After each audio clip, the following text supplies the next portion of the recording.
turn the wonderful Dharma wheel to teach us how to leave suffering, attain bliss and birth and death, and quickly realize non-birth.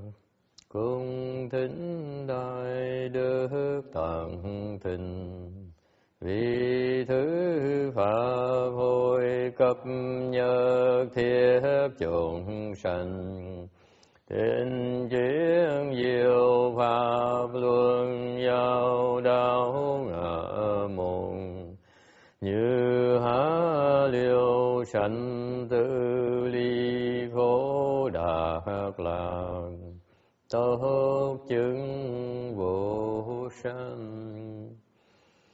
Homage to the blessed, noble, and perfectly enlightened one. Nam mô Sadanto Suche Doye Ola Hodi San Miao Samputo Xie.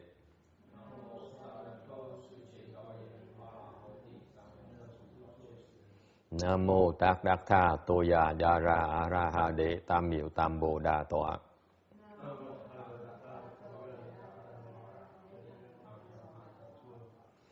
The unsurpassed, deep, profound, subtle, and wonderful Dharma in 100,000 million aeons is difficult to encounter.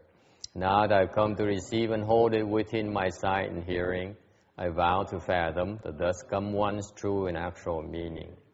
Wu shang sheng sheng wei miao fa, Bái chiến hoàn chiến an giáo yu, Wo jin jian wen de shou zhi, Yan jie ru lai zhen shi yi. O Buddhas and Bodhisattvas, Venerable Shenhua, Venerable, all good no advisors, Amitabha. Chư Phật Bồ Tát, kính thưa Thượng Tiến Hóa, quý vị thiện trí thức A Di Đà Phật.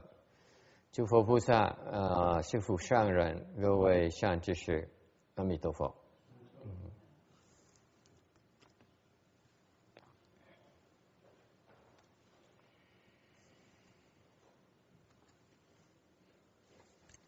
Slide 131.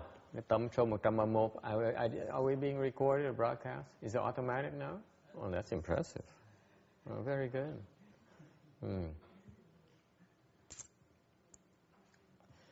We finished talking last time about the ascetic practices, the 12 of them.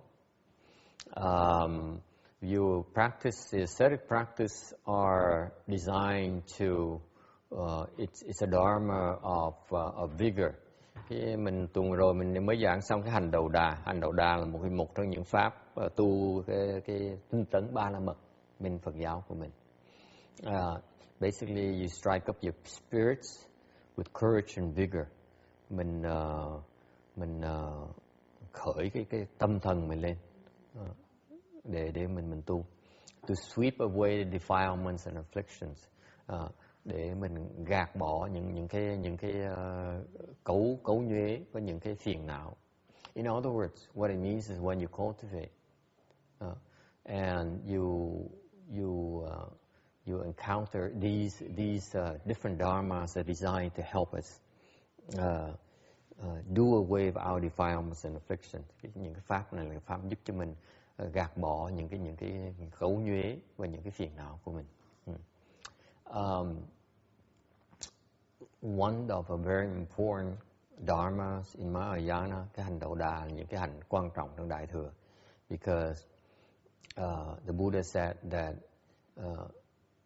as long as these ascetic practices are being cultivated, tại Phật nói rằng nếu cái hành người ta còn cái hành đầu đà vẫn còn được tu, có nghĩa that means that the dharma will remain the world, có nghĩa là cái chánh pháp nó vẫn còn ở cái tại thế. Okay. If it's not practiced, the proper dharma will disappear. Nếu mình không tu hành đầu đà này thì cái chánh pháp nó sẽ biến mất. That's what happens. That's what happens in the main branch of Mahayana. For example, Master Shenhua teaches his disciples to practice some of these dharma, these ascetic practices. Bởi vì khi Ngài tiến hóa mà đem cái phần chánh pháp qua cái xứ này, thì Ngài mới truyền một vài cái hành đầu đà này cho những người đệ tử của Ngài. Okay. For example, his left home disciples, những người xuất gia bên đệ tử của Ngài, họ không có ngủ, họ ngủ ngồi. They sit sleep. They don't lie down. Okay. That's number 12. Cái hành thứ 12 đó. Okay.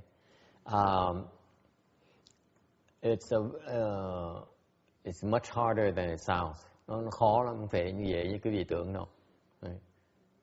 I remember trying that when I first started. Lúc đầu tôi muốn đầu tu cái đó. Tôi nhớ lúc còn sa di thì a person taught me that I was supposed to sit sleep. Một cái ông kia ông dạy tôi nói là thầy phải ngủ ngồi. And he said, I tried that, and let me warn you. The first 2 weeks are like hell. Ông nói đó, tôi nói trước cho thầy biết đó. 2 cái tuần đầu tiên đó, là giống như mình sống trong địa ngục vậy đó, cực kỳ là khổ sở. So I tried it, braced myself for 2 weeks, and tôi luyện hai tuần. And it turns out mine lasted for 2 years. Thực ra tôi là 2 năm luôn. I could not do it for 2 years. Tu 2 năm mới xong. Took me 2 years before I could sit sleep. Why is that? Sư cô có ngồi hay là ngồi nằm? Hả? She says, I teach her how to sit sleep and she can't do it. Ngồi nghĩa là ngửa luôn, đúng không? The first reaction, you lean back. As soon as you sleepy, you lean back. Very difficult. Okay. So what happened is that like I taught Ryan how to sit sleep, and he couldn't do it either. He says that's why he gave up for becoming a left home person, thinking becoming a good left home person. Con của ông chế vậy là tôi dạy, ông muốn xuất gia, tôi nói muốn theo bỏ nhà để vào thành tu. Tôi nói muốn tới tu, tụi nó ngủ ngồi, mày về mày thử ngủ ngồi trước cái đó. Nó ngủ ngồi nó không được, nó bỏ cuộc rồi thôi, không xuất gia nữa. 2 years, took me 2 years. I took Hằng Đá, một thầy khác, thầy Hằng Đá, another disciple, Vietnamese disciple of Master Shen Hoa. When he sits sleep, his legs unbuckles. Cái tật ông kia là ngủ, là lúc mà ngủ cái chân nó đau, thành ra lúc ngủ là duỗi cái chân ra. Sit sleep, you're supposed to sit cross-legged. This guy when he's sleepy, he unbuckles. And this guy is something else. So you know what he does? Biết ông làm gì không? Ông lấy cái dây, ông cột cái chân lại. So he got some ropes and ties up his legs at night. And he says, it took me 2 years before I could sleep without unbuckling my legs. 2 năm ông cột cái chân. Okay. So anyway, so it's not easy. But Master Shen Hoa disciples, all of them are like that. Hằng Trứ, for example, sư bà Hằng Trì đó, bà ngủ. The monks used to tell her story. They used in the Gold Mountain where Master Shen Hoa's disciples were all men and monks and nuns lived in the same temple, very small temple. Hồi xưa ở cái chùa Kim Sơn á, cái thời ngày Tuyên Hóa còn có chùa nhỏ xíu đó, đệ tử nhà nhiều lắm. Thành ra hai nam với nữ sống chung với nhau trong cái chùa. Because they all sit sleep, there's not enough rooms. You know what they do at night? At night, the monks on this side and the nuns on that side. So they lean against the wall. Thành buổi tối họ đâu có chùa đâu, họ có chỗ đâu. Thành ở buổi tối bên hồi đó họ tu khổ như vậy. Buổi tối Bên nam á, ngồi bên này, dựa lưng cái tường, ngồi bên này, bên nữ dựa lưng bên tiền. So they can see each other at night.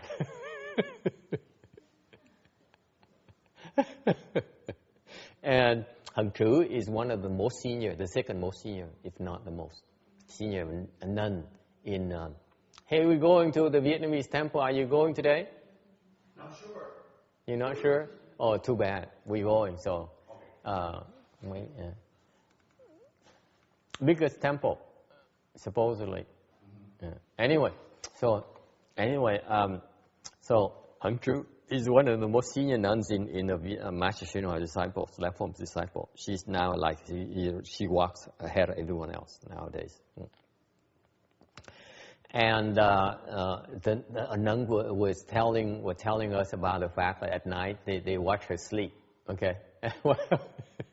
And, sư bà Hằng Trì là bà cao hà nhất trong đệ tử ngài Tiên Hóa. Lúc đó thời sơ, lúc mà còn sống chung cái chùa nhỏ như vậy, thì họ ngủ, thì họ nói ông thầy khi ông kể, ông nhìn buổi tối ông liếc qua nhìn sư bà đó, you can see her, she go sit like, and then as soon as she becomes sleepy she go like this and this and this and this and this.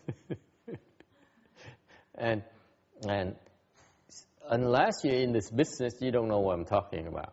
Okay, it feels very good when you go like this. Let me tell you, I assure you, it's heavenly. Tôi nói thiệt, cái vị trong nghề, tôi nói cái vị biết cái này thôi. Lúc mình vẹo xuống nó sướng như sao. It doesn't feel as good right here, but when you lean a little bit over here, it feels so much better. So you keep leaning and leaning and leaning. The more you lean, the better it feels. Wow. Cô chưa tới trình độ đó hả? Thử tới trình độ. And then what happened is that if you're good, you get to this point where you're so close to leaning against the floor, then you wake up, you go straight up. So it takes a lot of skills for you to go lean until you hit, or you're about to hit the floor, the ground, and then you naturally wake up. You know that? Lúc đó mình có kỹ thuật nó hay lắm. Tự động mình ngủ gật cái xong tới lúc mà gần đụng cái đất rồi, cái vai mình sắp đụng, người mình sắp đụng đất rồi, bỗng nhiên mình thức dậy ngay lập tức, xong bật lên ngay.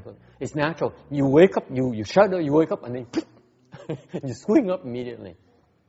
Okay, so they were laughing. They said Hằng Trứ, when she was cultivating with us in her young years, so she was sitting, and we can see her. She go like this at night. And then she wakes up, and then she goes like this. She wakes up. So she was like the windshield wiper of the car. So, nó hơi nó giống như cái quạt nước xe vậy đó. Bà nó rớt xuống, bật lên, rớt xuống, bật lên. Like this all night. It's fascinating Dharma, and it's hell. Let me tell you, it's not easy. But once you make it, it feels very good. Thực ra cái ngủ như vậy, nó sướng. Mình làm được có sướng lắm. I also bring to mind why do we do that? Tại sao họ ngồi như vậy? Okay, when you sit sleep, it reduces your desire. That's why, especially in the U.S., it's very important for Caucasian people or Western trained people to practice the sit-sleeping Dharma. Really, because it really reduces your desire. Bên cái Tây phương này, cái tình dục nó cao, thành cái pháp ngủ ngồi là pháp rất là hay để nó kèm cái tình dục của mình. Okay, so that's why I don't force people to sit sleep, but if you have a problem with your sexual desire, then sit sleeping is a very good thing. Thành mấy người trẻ mà chịu khó tu ngủ ngồi nó tốt vậy sao? Especially for young people with high sexual desire, where sexual desire is still a big problem. Sit sleeping is excellent for it. Những người còn trẻ đó, tu luyện ngủ ngồi rất là tốt. Okay, like Jasmine or something like that, it's perfect for her. Okay, any questions? Mahakasyapa is number one in ascetic practices. Ngài Mahakajip là đệ nhất về cái hành đầu đà này. He practices all of them. Ngài Mahakayip là tu 12 hành này luôn. The ascetic practice, you don't have to practice all 12.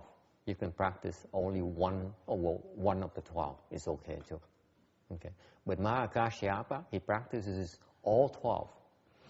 Cái hành đầu đà, mình nói mình tu hành đầu đà có nghĩa mình cần tu một trong 12 hành là đủ rồi. Okay, for example, another dharma the Master Shanghai teaches is this excellent dharma is eating one meal a day.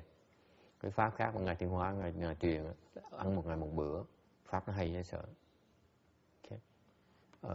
Not for some of us who have because when you eat one meal a day, you cannot afford to waste your energy unnecessarily. Cái ăn một ngày một bữa là mình biết bớt cái lầu của mình không thể phí nữa. Okay.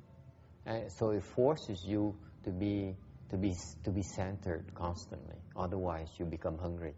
Tại nếu cái ăn một ngày một bữa mà cái lầu nó nhiều quá, mình sẽ đói.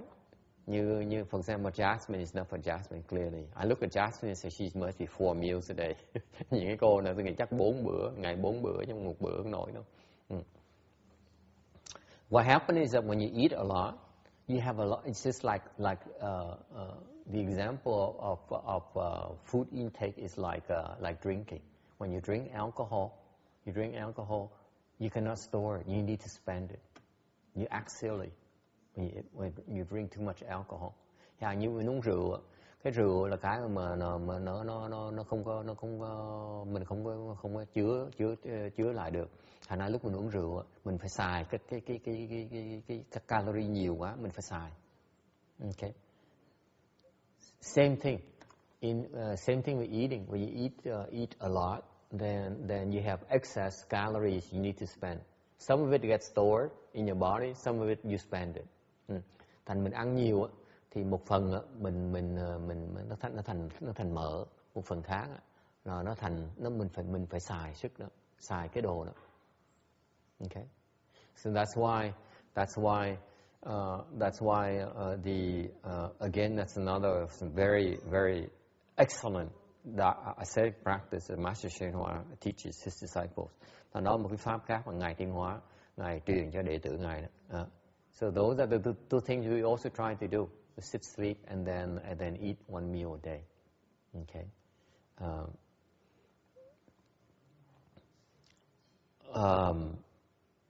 Because it does wonders for your practice. Lúc mà tu luyện làm hai cái đó nó quan trọng lắm. Okay. And one time Shakyamuni Buddha talked to Mahakashyapa. Một ngày kia Phật thấy ngài Mahakayip kêu ngài Mahakayip. So Mahakashyapa was sitting across, facing the Buddha, and the Buddha said, "How old are you?" Phật mới hỏi là bây giờ con mấy tuổi rồi? Mahakashyapa was pretty advanced by then. He's in around 180 years or 200 years. Hồi đó ngài Mahakayip đã gần 200 tuổi rồi. Thành Phật mới nói là why don't you stop practicing your ascetic practices because you're getting to be too old. It's too rough for you. Thì Phật mới khuyên là con nên ngừng tu hành đầu đà đi, tại con lớn tuổi rồi, đừng cần cực khổ như vậy làm cái gì nữa. Mahakashyapa didn't say anything. He simply remained silent, but he continued his ascetic practices. Rồi ngài Mahakayip im lặng, mỉm cười im lặng thôi, không nói gì hết, không trả lời. Mà ngài vẫn tiếp tục tu hành đầu đà như thường. Okay, why is that? Tại sao như vậy?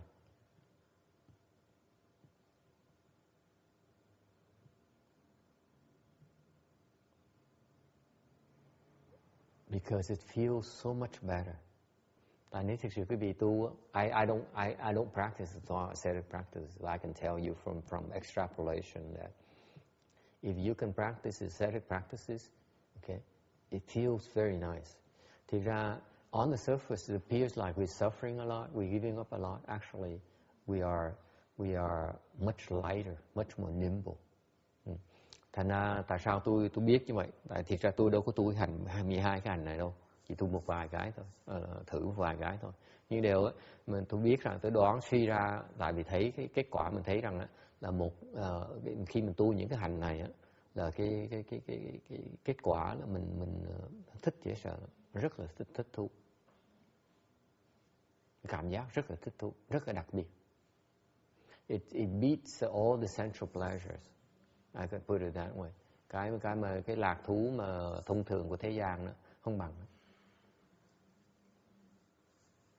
Okay.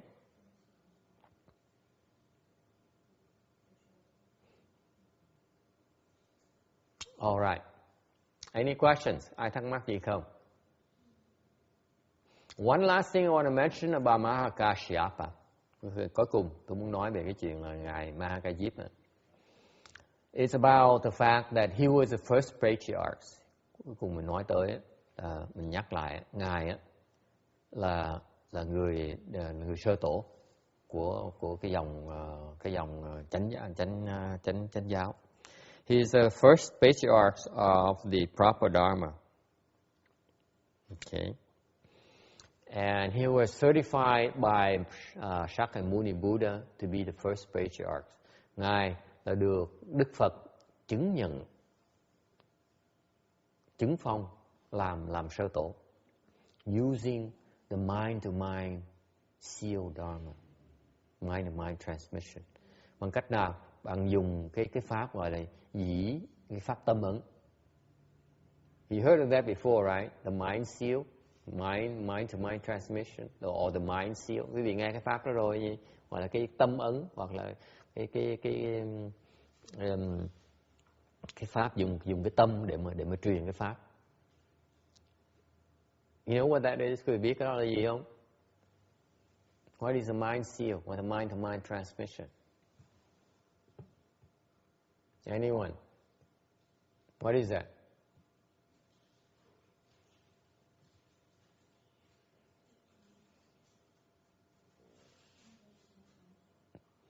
Transmission.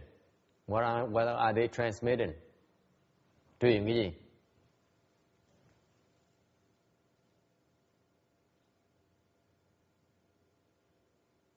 Mind to mind transmission. What is being transmitted? There must be some kind of substance that comes from the mind. Okay. What substance? Truyền cái gì?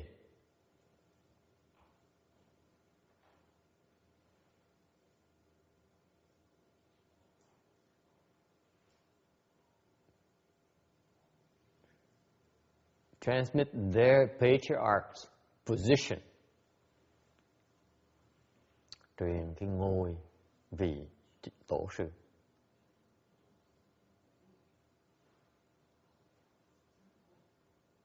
Okay? That's how the patriarchs transmit the position to the next generation. Những người tổ đó, ta truyền cái ngôi của họ cho cái đời sau. That's what needs to be transmitted. Cái đó là cái duy nhất mà phải được truyền thôi. Not the mind. The mind does not need to be transmitted. Không phải mình truyền cái tâm. Is it clear? See, lots of confusion about this. Mind-to-mind transmission. Okay? Using a transmission through the mind. But it doesn't mean you're transmitting the mind. Mind-to-mind transmission. You transmit the position of the patriarchs from one prior patriarch's mind to the next patriarch's mind. That's what it means. Dùng tâm ấn có nghĩa là sao? Dùng cái tâm truyền, có nghĩa là mình truyền cái ngôi vị của tổ sư từ một đời tổ trước cho tới đời tổ sau, qua cái tâm của hai người tổ của nhau, through the patriarch's minds. Is it clear? Ai thắc mắc gì không?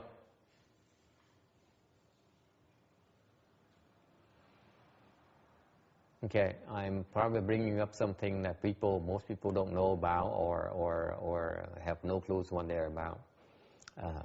Nói cái này chắc quý vị ít người muốn biết cái này, người nghe tới chuyện này. It's very important because usually it refers to this is a patriarch's business. Cái này nó hơi ít người nói tới, tại vì cái này cái chuyện của những tổ của nhau. But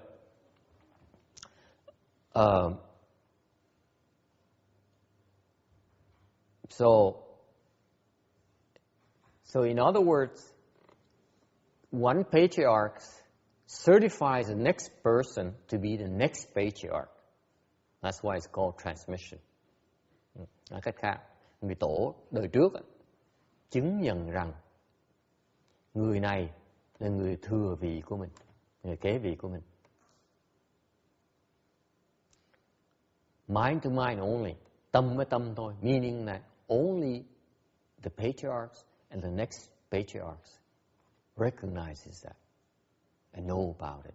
Chỉ có một người tổ trước với người tổ sau đó, họ biết thôi.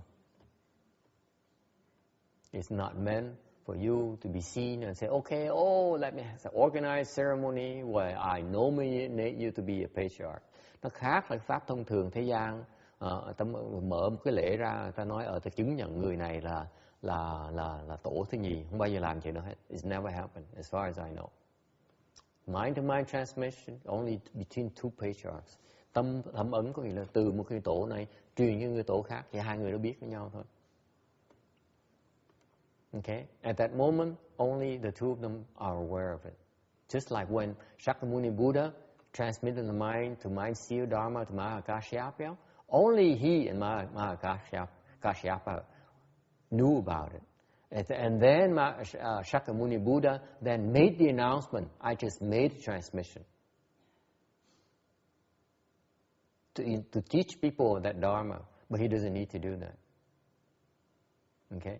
Thành cái chuyện là nhưng khi mà Phật Thích Ca Mâu Ni mà chứng nhận là ngài Mahakayip là sơ tổ, thì chỉ có Phật với ngài Mahakayip biết nhau thôi. Nhưng điều sau đó là chuyện nó xong rồi, sau đó Phật mới tuyên bố rằng là tôi mới chọn một người làm sơ tổ để truyền cho chúng sanh biết cái pháp đó. Alright. You control your excitement, folks. You're so excited to hear about this patriarch's Dharma here. Quý vị nghe cái pháp tổ này, quý vị quá thích thú hả? Quá hứng thú dễ sợ. Yeah, so jubilant, you're jumping up and down. Okay, control yourself. Okay, why do I bring it up? It's not something that is publicized. Cái này là một cái chuyện giữa người tổ làm với nhau, không phải chuyện để mà thiên hạ biết. Therefore, right nowadays, in this day and age, they have this. People now have in a habit of doing the transmission of the Dharma. Bây giờ cái thời buổi này họ chế cái pháp, chắc sư cô biết chuyện đó. Mấy thầy, mấy hòa thượng bắt đầu chế cái chuyện mà tàu Việt Nam có đều có hết. Là gọi là truyền tâm pháp cho người ta, đúng không? Có không? Có nghe chuyện đó không? Hả? Không nghe, Việt Nam không có hả? Cô này ở đâu nha? I don't know where she came from. She never heard of it before. The Hoshangs now have the habit of transmitting the Dharma. They organize a ceremony and they say, okay, now I transmit my Dharma to this so and so monk. That's what could have happened to me too, you know that. Yeah. Thời buổi này mấy hòa thượng đó, không phải người Việt Nam không, người Tàu cũng có nữa. Người ta tổ chức một cái lễ, xong ta đứng ra ta tuyên bố tôi đã truyền cái pháp của tôi, tâm pháp của tôi cho một người này rồi, người sư này rồi. Thành nhà như ông Mân Giác mà ông đề nghị ông có thể làm gì cho tôi á, cái đó là cái pháp như vậy đó. Okay, so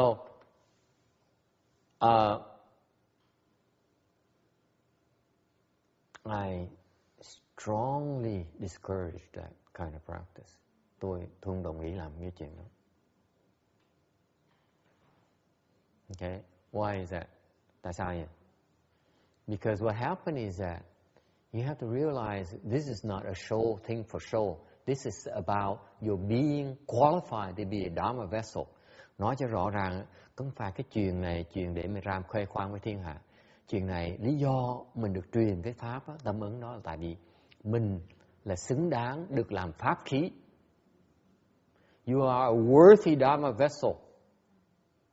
meaning you are qualified to do the job, to be able to receive the Dharma.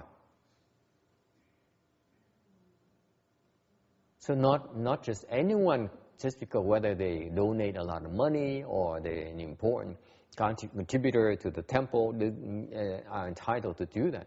Đừng có nghĩ là vì mình có nhiều tiền, cúng cho chùa nhiều tiền, hoặc là mình công lao rất lớn với chùa thì mình phải gọi là mình là pháp khí. No such a thing.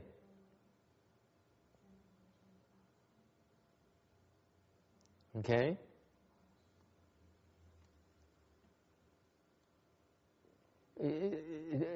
The two aspects of it. Number one, you must be a worthy Dharma vessel. Thứ nhất, người mà được truyền pháp đó phải xứng đáng làm pháp khí mới được truyền. Number one. So if you happen to be on the receiving end, you have to ask yourself, am I a worthy Dharma vessel? In spite of all my money, in spite of all my contribution to the temple. Thành mình á, là người mà thừa nhận cái pháp đó, thì mình phải tự hỏi lấy, mình có xứng đáng làm pháp khí là không? Mình làm pháp khí tại vì mình có nhiều tiền, mình cúng nhiều tiền, mình làm pháp khí tại mình có tài án, hoặc là làm pháp khí tại mình có cái mình xứng đáng đã làm hay là không? That's number one. Number two, phần kia nữa, the transmitter, is he qualified to transmit that Dharma? Cái người mà truyền cái pháp đó phải tự hỏi nữa, mình có xứng đáng truyền cái pháp hay là không? Have you accomplished the Dharma cultivation? Have you accomplished it for you to be able to transmit it? Mình tu cái pháp đã tới nơi tới chốn chưa mà dám truyền cho người ta? For example, if you want to transmit the Dharma, that's the Hoa Tổ Dharma. Chẳng hạn như quý vị muốn truyền cái pháp đã tham thọ đầu. Have you accomplished the Hoa Tổ Dharma? If you haven't, then you're transmitting your ignorance. You're not transmitting any Dharma at all. Tại nếu mình tu chưa tới nơi tới chỗ, mình truyền cái pháp đó, mình truyền cái gì? Mình truyền cái dốt của mình, nhưng mà mình truyền cái pháp gì đâu.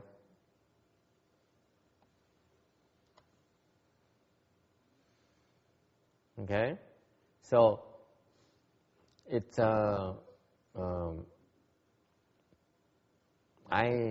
I feel that these things are not to be ceremonies, to be ceremonious. It's not to be publicized. It's a very private thing where it's for cultivation. Okay, cái đây chuyện phải để mà khoe khoang thiên hạ, phô trương với thiên hạ, mà cái này chuyện để mà chuyện tu hành của mình. Okay, it's not surprising. For example, after Master Srihara designated as a second patriarch, it still hasn't appeared yet. Ví dụ như ngài Tiến Hóa, ngài chọn người nhị tổ xứ này rồi, người nhị tổ vẫn âm thầm tu, vẫn chưa xuất hiện như thường. That show to you right there. That is not a show. It's not for show. It's not for publicity. Cho quý vị thấy đó, cái pháp đó, nó thực sự nó không phải để phô trương cho thiên hạ. Ta tu chứ đâu phải pháp để làm tiền, là pháp để mà làm danh làm tiếng. The Dharma is not meant to make a lot of money or to create fame for you. No such a thing. Okay? I bring it up because I say I know it might offend quite a few people, but because I bring it up because I want to people to recognize that this kind of work, this kind of practice is not beneficial to Mahayana at all. You make a force of our Dharma. Nói ra là mình có thể làm phiền lòng Phật lòng của một số người đó,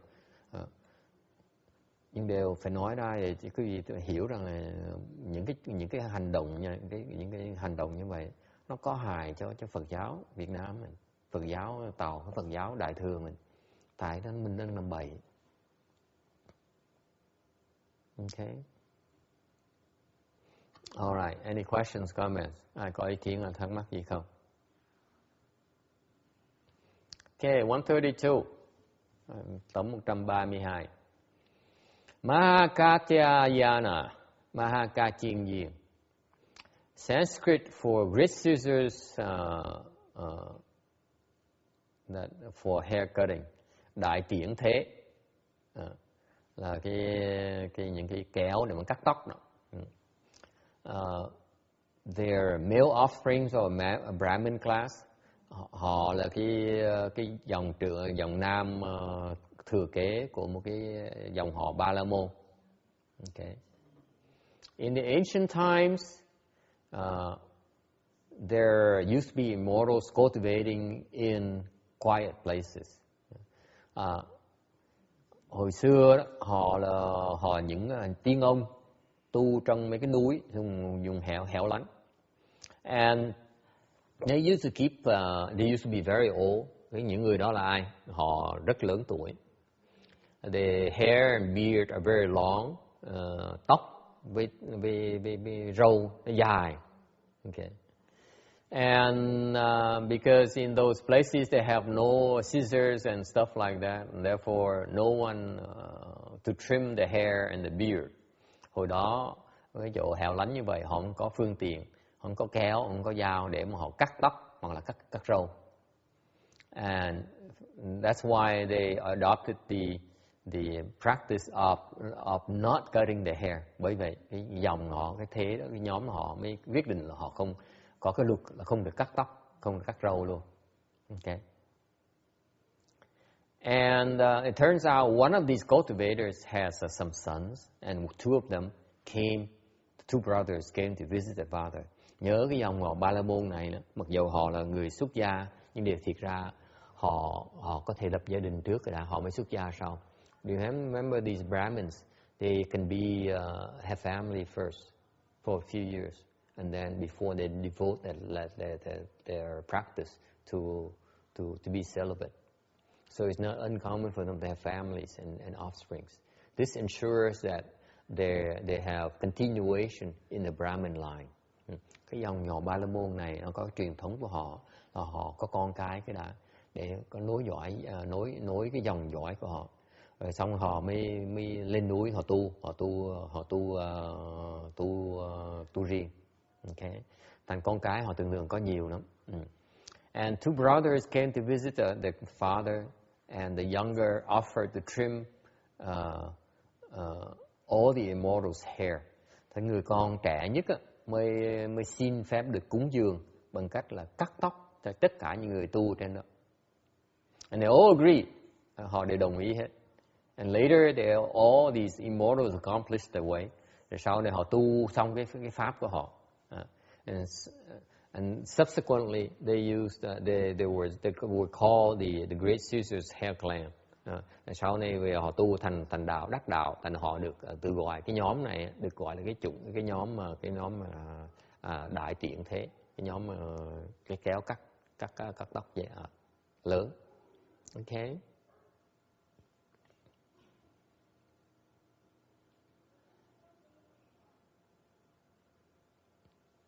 His particular name means fan court. Cái tên của ngài có nghĩa là cái phiến thắng, có nghĩa là cái quạt, cái dây quạt, cái quạt có dây đó, tiến thần. That's because a mother loved her son. Tại hồi đó bà mẹ thương người con dễ sợ. But after giving birth to her son, her husband died and the mother wanted to remarry. Okay. Thì hồi đó khi mà sanh ra đứa con trai rồi thì ông chồng bà qua đời, thì bà muốn tái giá, nhưng như đứa con đó nó cản trở cái chuyện đó, giống như cái dây nó cột lại, thành mới gọi đặt nó là thành cái dây, cái phiền và cái thần. So but the son was prevented, was in the way, and therefore obstructed her getting remarried. That's why he was named as the fan court. In another life, hồi xưa đời trước nữa, he cultivated and used the 5 precepts to sweep the ground. Hồi trước một cái kiếp trước nữa là ông dùng cái pháp ngũ giới để mà tu, để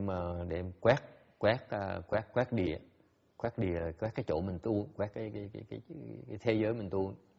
And as a retribution, he was upright and proper without compare. Bởi vậy kiếp sau này cái cái quả của cái tu ngũ giới như vậy thì mình rất là đoan trang, vô sanh. He traveled wide and far to transform and guide living beings. Cái người này tu mới đi giáo hóa, đi khắp nơi để mà giáo hóa. And he met with the king. Gặp được một cái người vua kia. The king was very surprised with his upright propriety. Người vua thấy cái đoan trang của người tu hành này rất là kính phục. So the king asked the world honored one. Ông vua mới hỏi Đức Phật. Who replied that the king has already used the 5 precepts. He's already cultivated the 5 precepts. And therefore, you will also be just as upright and adorned and proper. Thì Phật mới nói rằng chính bệ hạ cũng đã từng dùng từng tu cái pháp ngũ giới này, thành ra cũng sẽ rất đoan trang như vậy. And the king was very pleased upon hearing that, and therefore he brought forth the resolve to be for Bodhi. Vua nghe rất là vui mừng, thành ra phát Bồ Đề tâm. Okay. Point here is that when you cultivate the 5 precepts, you have a certain retribution. That retribution has a very positive influence on others, and it helps people bring forth the Bodhi mind. Our comportment, our composure is very important. Nói cách khác, cái pháp ngũ giới đó là cái pháp nó cho mình cái quả là làm đoan trang. Cái đoan trang, cái oai nghi của người tu hành quan trọng, tại vì nó ảnh hưởng tới giúp những người khác phát Bồ Đề tâm. You know, our comportment is very important as cultivators. Okay? You need to pay attention. The more công phu you have, the more you have to pay attention to your deportment. Càng tu càng cao lên, ta phải chú ý tới cái oai nghi của mình. Yes, questions?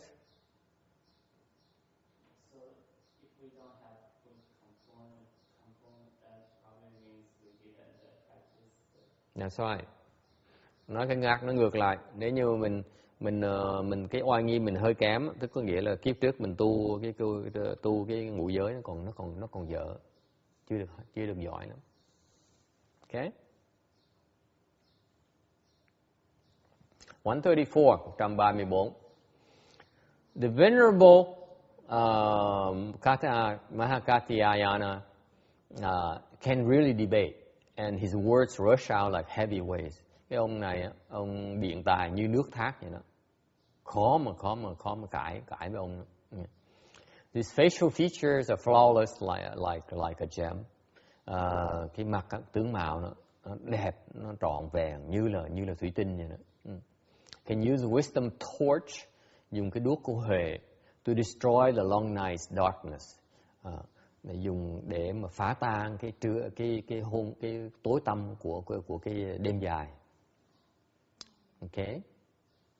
He can rapidly break and destroy with sharp words. Lúc mà đấu chữ với nhau, biện tài với nhau, thì có thể chớp nhoáng mà dùng lời mà để để phá cái địch thủ của mình. He defeated the 6 top teachers in doctrines, and also defeated their cohorts as well. Hồi đó thời của Phật có 6 cái vị ngoại đạo, có vị thầy trong ngoại đạo rất là nổi tiếng. Okay. Có những chủ trương của họ, thì cái người đệ tử của Phật đã thắng họ về cái đấu lý rồi. Okay, so remember this is only the Buddha's disciple, an arhat only. Nhớ rằng đây thì mới một người A-la-hán đệ tứ quả thôi, đã vô địch với những thế gian pháp rồi. So all the other externalists, all the other worldly dharmas I cannot compare with an arhat dharma. Bởi vậy những cái pháp mà ngoài cái Phật pháp mình ngoài đạo đó, họ không thể nào so sánh với cái pháp A-la-hán. Okay. And that's why his personifies eloquence. Bởi vì ngài Ma Ca Chiên Viên là tượng trưng cho cái sự biện tài. Okay. Katyayana means literary elegance. Ca Chiên Viên có nghĩa là văn sức. The eloquence is unparalleled and he's foremost in debate. Về cái biện tài là vô song, và trong luận nghĩa là đệ nhất về luận nghĩa. Okay. The Agamas, in the Agama Sutras, trong cái kinh A Hàm, he debated with an externalist who did not, a Brahmin who did not believe that heavens or hells exist. Thì ngài đấu lý, cãi lý một với cái người Bà La Môn mà không tin rằng là có trời, không tin là có địa ngục. And he only believes in annihilation. Tin là cái ông Bà La Môn này tin đoạn kiến, meaning that after you die, you return to emptiness, you return to dust. There's no such a thing as hell or the heaven. Ông nghĩ rằng sau khi mình chết là mình trở về cát bụi, không có gì trời, không có gì mà địa ngục hết. So Venerable Katyayana said, of course there's hell. Cả kinh viên nó đương nhiên phải có địa ngục rồi. Why is that? So the Brahmin says, if there's hell, how come no one ever comes back and tell me that they fall to the hell? Người ta mới nói cái ông ngoài đạo nó đại cải lý, ông hỏi ngược lại ngoài, nếu mà có địa ngục tại sao không có ai mà từ địa ngục trở về lại báo tôi đang ở địa ngục? Okay. Katyayana says, how could they? If you fall to the hells, it's like going to the prison. They don't allow prisoners to go out, do they? Yeah. Thì ngài Ca Chiên Viên mới nói rằng nếu mà xuống địa ngục thì giống như là vào tù vậy. Một khi vào tù đó, họ cho ông tự nhiên đi ra hả? And that's why of course they're hells, but people don't come back and tell you because they are not allowed to. They cannot physically get out of the hells. Bởi vậy nó có địa ngục tại vì người ta không thể đi ra, mà báo chứ quý vị biết họ bị kẹt. What about the heavens? The Brahmin said. Như vậy trên trời sao? Thì tại sao họ lên trời họ không trở về? So he says, how come people are born to the heavens, they don't come back and tell you about it, tell people about it. Katyayana says, you go to the heavens, everything is so refined and so wonderful there. Why would you want to come back to the earth where it's like a toilet compared to the heavens? Thì ông Ca Chiên Viên mới nói, ngài Ca Chiên Viên mới nói là một khi ông lên trời là giống như ông sinh cái cõi nó tốt quá, nó đẹp quá, nó thanh tịnh quá đấy. Tại sao ông muốn trở lại tại cái phòng tắm làm cái gì? Tại vì một khi mình lên cõi trời, mình nhìn xuống cái cõi mình á, thì giống như cái phòng vệ sinh vậy đó. Because what happens is that if you go to the heavens, look down to us, earth, the human realm is like a toilet. It's not a very very clean place. Mấy người trên trời ta nhìn cái quả đất mình giống như là cái cầu tiêu vậy, tại cái chỗ nó không được sạch lắm. Okay, the gods and goddesses are very clean, fragrance, and everything up there is so fine compared to where we are. It's not even close. Cái chỗ mình ở đây nó hôi hám, like we stink. For the gods that come down here and they go like this. You guys, how can you guys take it? All the French perfume you can put on yourself, and you still go, oh my God! Oh, last time you took a bath. Mình sức nước hoa người Pháp nữa, họ cũng bịt mũi lại, nói trời đất ơi sao cái vị nó hôi dễ sợ vậy. Okay.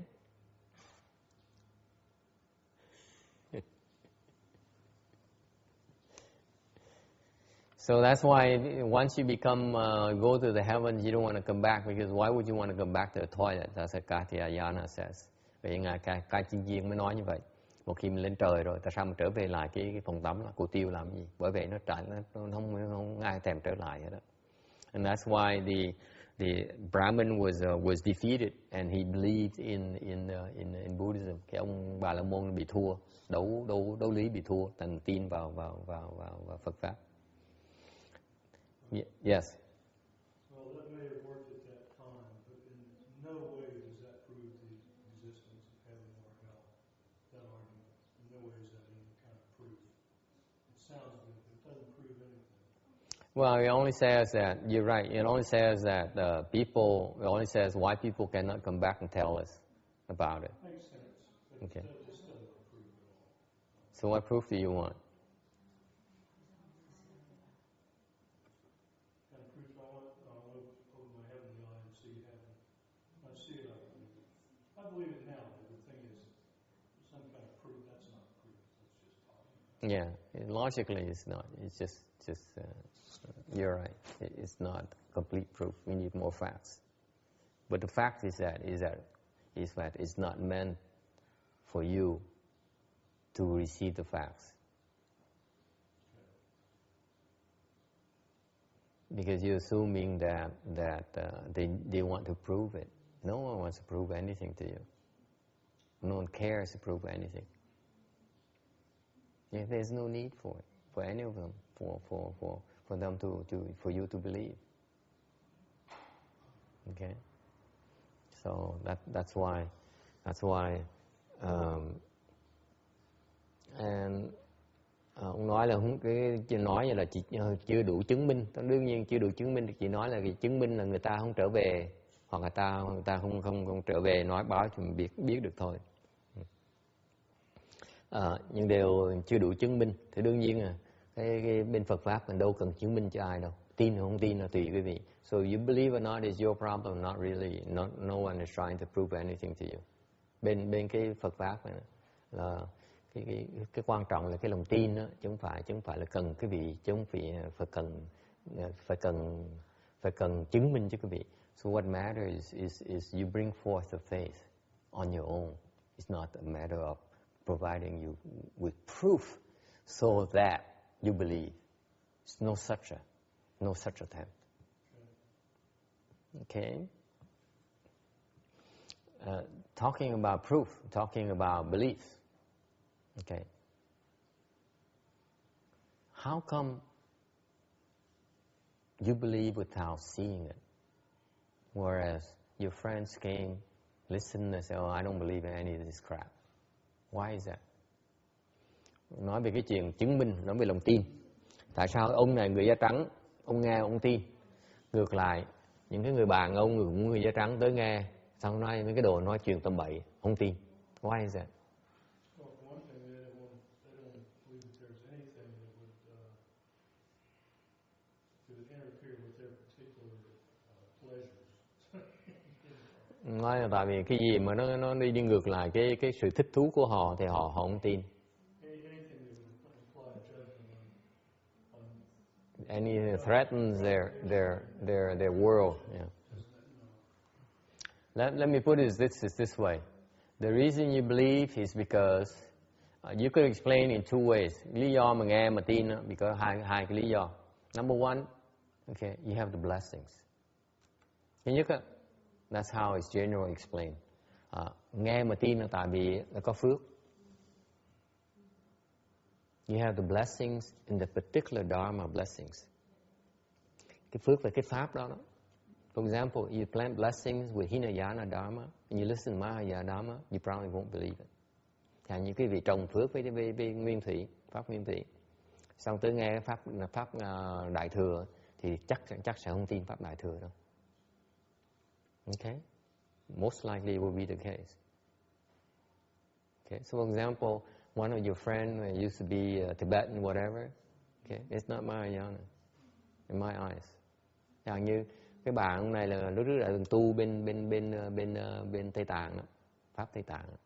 Đối với tôi pháp Tây Tạng chưa phải là pháp đại thừa. Thành ra nghe pháp đại thừa không tin được. There's no reason why you listen to Mahayana before and you listen to our lecture and say, I don't believe any of this. Okay? You haven't listened to Mahayana yet. That's why you don't believe. Okay? That's number two. And the reason number two is that most likely for the advanced dharmas like Shranga mantra dharma, it's not the first time you heard it.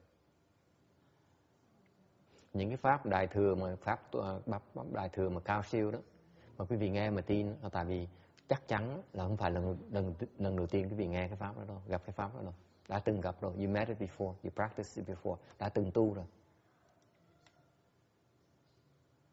Okay? That's why. So it's not something you can be forced.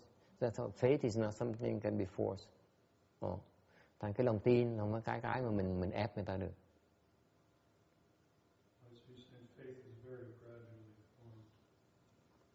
Faith is accrued. Cái lòng tin đó, nó tích tụ từ từ.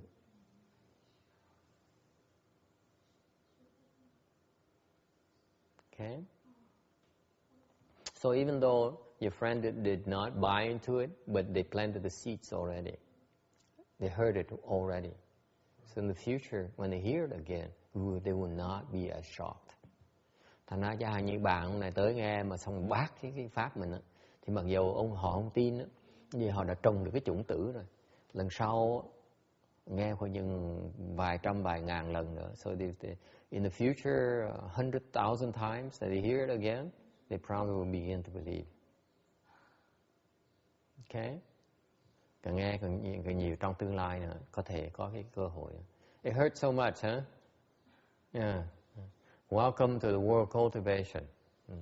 The only way to go, my dear. Bây giờ cái cô này với cái nội hứng, bây giờ cô bắt đầu cô luyện, ngồi chịu đau. Now Amy is into cultivation. Now she sits there and bears the discomfort. Only way to go. You want to cultivate, you want to understand, you have to bear the pain. Quý vị muốn hiểu, phải chịu đau. Cái pháp chịu đau của mình, cái pháp giúp mình tiến bộ rất là lẹ. The Dharma of enduring the leg pains, the discomfort, is a Dharma that's very, very powerful. I've seen people progress so quickly. Tôi gặp những người tôi huấn luyện đó, mà tiến bộ lẹ không thể tưởng được. Yes. What? No, not necessarily. It's just a natural response. No one wants it. It's not normal to seek the discomfort. Hỏi là nếu mình gỡ chân ra tại mình không đủ lòng tin, nó không phải. Cái đó tại vì cái thói thông thường của mình. What happens is that your natural training, especially the more educated you become, nhất là mình càng có bằng cấp, càng học thức á, okay? The more you depend on logic, càng ngày càng học thức càng nhiều thì càng tin vào cái lý trí của mình. And logically, there's no reason the world you ever learn through the books for you to bear the leg pains. Thì trong cái sự giáo dục quý vị đó, không có lý do nào, quý vị không kiếm được chỗ nào mà giảng nghĩa quý vị tại sao phải chịu cái đau hết đó. Không có cái pháp đó. No such a Dharma in the world knowledge. Cái thế gian pháp không có pháp nào như vậy hết đó. Okay? And that's why now your natural response is for you to unbuckle and run away from it. Cái mà thái độ thông thường á, mình đau chân là mình gỡ chân ra hoặc là mình chạy. Okay? That's a normal reaction. Okay? All right. But I see if people who practice it, they progress so quickly. Thành những người mà chịu khó mà tu như vậy, thành công, cái tiến bộ rất là lẹ. Okay. It's not about the discomfort. Phải hiểu như vậy này, cái này không phải là cái đau. It's about enduring the discomfort. You get adjustment. Cái đó là mình nhẫn cái khó chịu của mình.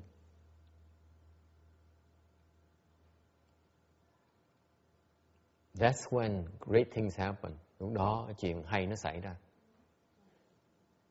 It's not about, how come I practice and how come I still hurt.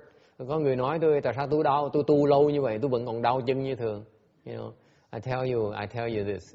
If you cultivate for the next 40 years, it still hurts. Nói thiệt quý vị nghe, 40 năm nữa nó vẫn đau như thường.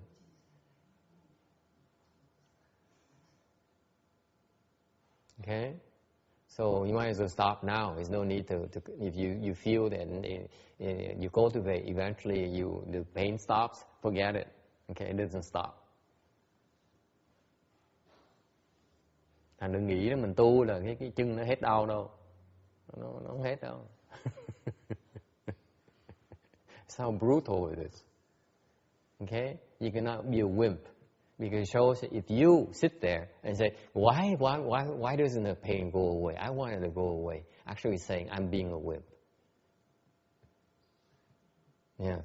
After I try running away from it, Uh-huh. but then I get more afflicted, so I have no choice but to come back. But when it's sitting, I'm hurting so much I don't. So it's like there's no backing out, it seems like. No, it teaches you, it points out to all of you on your attachment to the pleasure and your abhorrence of the discomfort. Cái pháp nó hay lắm, nó cho quý vị thấy quý vị chấp trước vào cái sướng và quý vị ghét bỏ cái mà nó khó chịu. As long as you still like that, it's going to hurt like hell. Quý vị vẫn như vậy, nó vẫn đau như thường.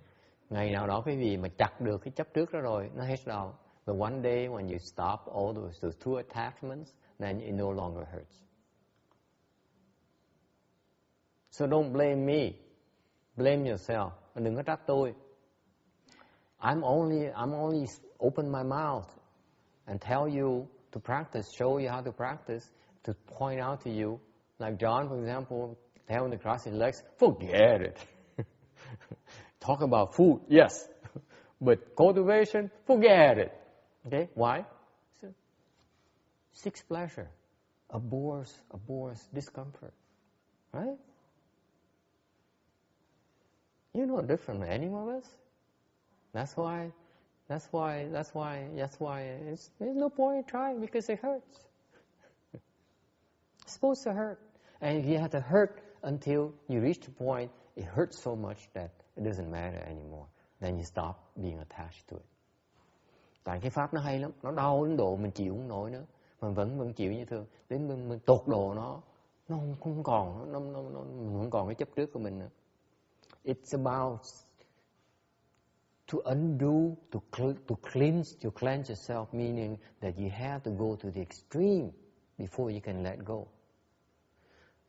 Phải tới tột cùng mình mới bỏ được. Chứ đừng nói mình nói chuyện là dễ như vậy đâu. It's not that simple. You can't say, oh, I understand now. Now the master explained to me. All I have to do is let go of my attachment to pleasure and my abhorrence to pain.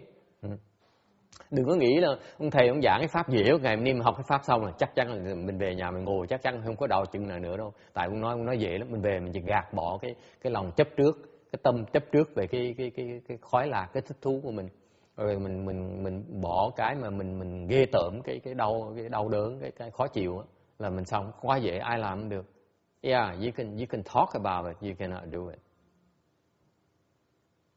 Nói thôi chứ làm cũng được. That's why every week I look down and I look at Jasmine and say, oh, this woman, she still doesn't get it. She still said, why doesn't it ever go away? Vậy mỗi tuần mấy cái cô Jasmine tới chùa, tôi tức cười, tôi cứ cười thầm trong bụng, tôi nói, cái cô này mấy tháng, 6 tháng cô vẫn chưa hiểu nữa. Cứ ngày nào cô ngồi xếp bằng, cô nói, chừng nào nó mới hết đau, chừng nào nó mới hết đau. Mình ngồi, cái tâm nó khởi lên một cái như vậy, cam đoan là cái bữa nó ngồi, chân nó sẽ đau vậy sợ. You cannot sit there, cross your legs and say, I'm crossing my legs. I know some days the pain is going to go away. He promised. Ông thầy ông hứa mình mà, ông hứa mình cái chân nó sẽ đau mà. Tu như vậy là cứ cái đau hoài, you like that. it would hurt like hell forever. Isn't that right, Randy? Some things hurt more. I think, like you said, it depends on your mind and you see it, you watch it. Sometimes it hurts more, sometimes it hurts less. It's weird. It's Yeah. the same. Yeah, it's never the same. Yeah. Don't think you think you figure it out. That's why it hurts a lot more. No, the more you think about it, the worse it is because you try to overcome it by thought, and that's the worst thing. It's not about the pain, you idiots. Nó dốt dễ sợ luôn. Không phải là cái đau. It's about enduring it. What's the difference? You have to have a bit of faith that I told John. I said you have to believe on the other side of the tunnel there is actually a lot better enjoyment, and you have to believe that. You know, have enough faith to believe, and then you get, if you do it, willing to go through it, then you see the fruit on the other side. The only way for you to break through to the seventh is by enduring it. Cách duy nhất mà dập được cái thằng ngã của mình đó là bằng cách mình chịu đựng thôi. Only way. If you are not willing to endure, you will never break through. Nếu không dám nhẫn, không có nhẫn cái đó, không bao giờ mình phá được cái ngã này hết. I'm telling you flat out. If you are a wimp, you never make it. Nếu quý vị hèn hả, không bao giờ tu xong cái pháp đó đâu. Nói cái vị nghe này, kể quý vị nghe cái chuyện này. I'll tell you a funny thing. This is what happened at DRB when I was at DRB. When I was in Calgary, hồi tôi ở bên Canada, I taught Chan to dạy thiền. I have 3 of my pupils who came to me twice a week. Dạy tối thứ ba, tối thứ năm dạy. Có 3 người học trò theo tôi đều dễ sợ. Okay. 3 of my pupils, all women by the way. No man would be stupid enough to practice Chan with me. Okay. Hồi đó học trò tôi không có đàn ông. Tại đàn ông nó khôn quá nè. Không ai dài mà tới học chịu đau với thầy hết đó. Thành ra có 3 cái mụ đàn bà cái tới tu. Cuối tuần thứ ba, thứ tư, tối thứ ba, tối thứ năm là tới, lò mò tới luyện thiền với thầy. Every Tuesday night, Thursday night they come practice Chan with me. And after a few months of practice, luyện thiền với tôi vài tháng rồi, they all wanted to live the home life. Tôi với tôi 3 tháng đòi xuất gia hết. All 3 of them wanted to live the home life. Okay? So I introduced them to CTTB. Hồi đó tôi mới giới thiệu họ đi nên khuyên họ đi về thăm Vạn Vật Thành. So they went to CTTB to attend the One Yin celebration. Thì về đó để mà họ dự cái khóa tu cái thức Quan Âm đó. As they're there for 1 week to do the One Yin Chi. Thì sẵn đó, so since they're there, they asked to meet with Hằng Trữ. Remember Hằng Trữ the fan, the windshield wipers. Nhớ cái sư cô Hằng Trì không? Cái quạt nước đó. I call her the windshield wiper, dragon nun. Tôi gọi sư bà đó là sư bà mà quạt nước mà rồng, gọi là gì đó, ni rồng. Mãi dữ lắm. She's like a dragon. She scared me. Lần đầu tiên gặp bà tôi khiếp. I'm still scared of her. Ngày nay tôi vẫn sợ sư bà như thế. So they asked to meet with her and see if they could lead the home life. Họ tới xin gặp sư bà để hỏi là mình có thể xuất gia. Sư bà bên Vạn Vật Thành có nhận họ làm xuất gia không? See, back then I was a Shami with DRB. Hồi đó tôi là Sayi ở Vạn Vật Thành. Thành tự nhiên họ xuất gia với bên nữ Vạn Vật Thành. So they would lead the home life under the DRB. And so Hằng Trư said, oh no problem, come and talk to me. Sư bà rất dễ thương. Mà nói, tới đây, tới nói chuyện với tôi nói chuyện quý vị. All 3 of them made the appointment together to meet with the Hằng Trư Pháp Sư. And họ hẹn gặp với sư bà Hằng Trì. So they came to the meeting and the Hằng Trư Pháp Sư would talk to each of them individually. So Hằng Trư Pháp Sư would bring them to the office and talk to them individually. Sư bà mới hẹn họ gặp lại, rồi nói chuyện từng người trong văn phòng. Okay, so far so good.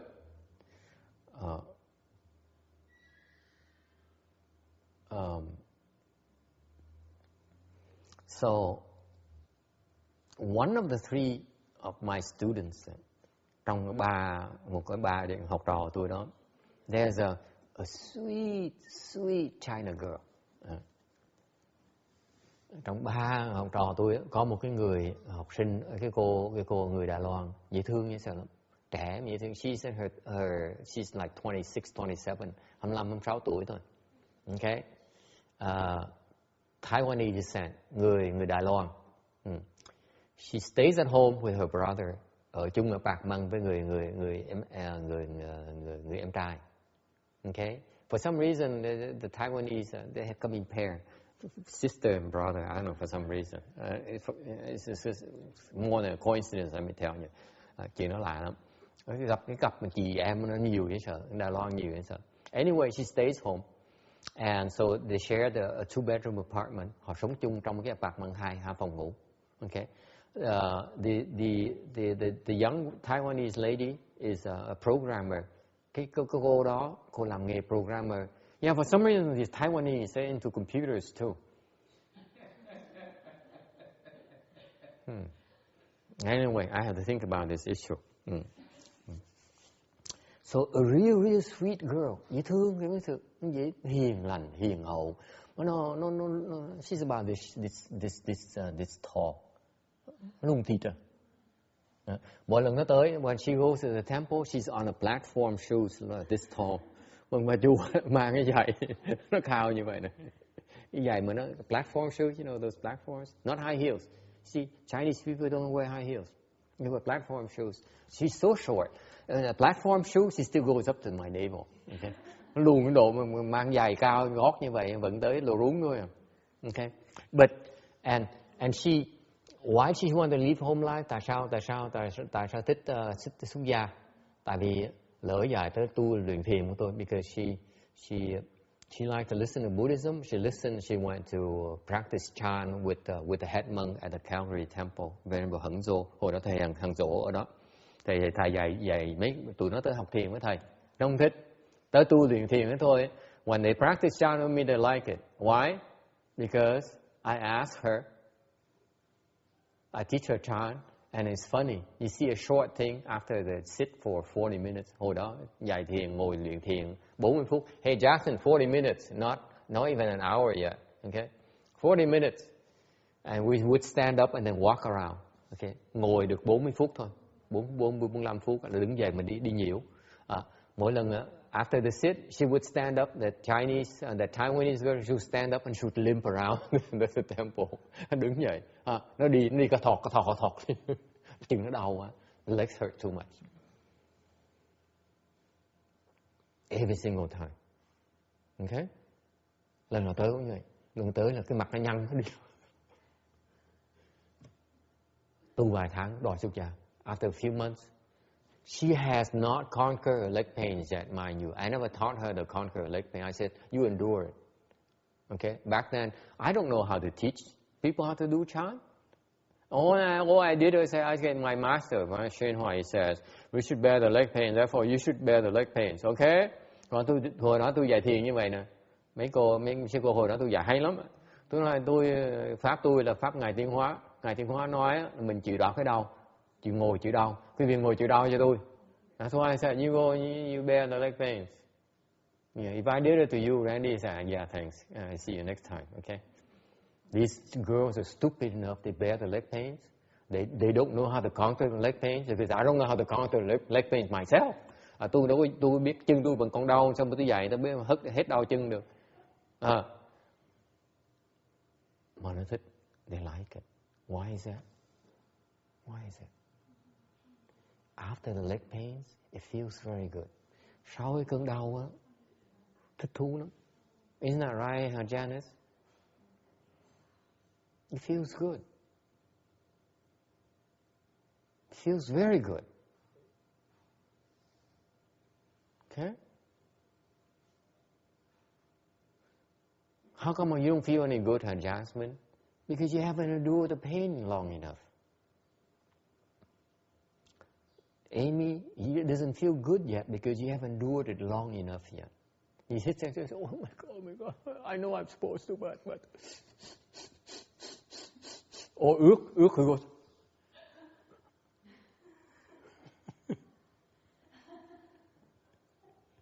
See, being an engineer is a lot more subtle. He does it.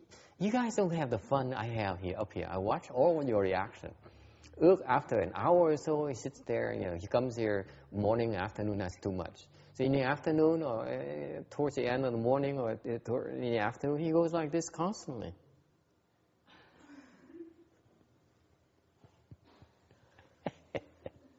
Anyway, the reason you don't experience the bliss yet because you haven't endured the pain long enough yet. These girls endure, they're stupid enough to endure the pain long enough. That's why they like it. It's nothing like it. Khi mình chịu đau đủ lâu á, nó thích dễ sợ lắm. Did you hear that routine? You endure it long enough, it feels very nice. I guarantee it. After the pain goes away, it feels very nice. Yeah, there's a price to pay for the pleasure. Just like for you now to have pleasure, you need to work hard to earn money to buy your pleasure, right? Same thing here. You buy your pleasure through your leg pains. Nói cách khác, quý vị muốn sướng, thời buổi này quý vị muốn sướng như Jackson muốn sướng, nó phải đi làm việc.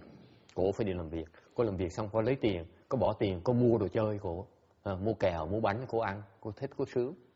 She buys ice cream. I said, oh, this is good. This is what I'm talking about. So there's a price to pay for pleasure, right? Through your hard work. You have to earn money to buy your pleasure. Same thing in Chan. You earn your pleasure through your pain.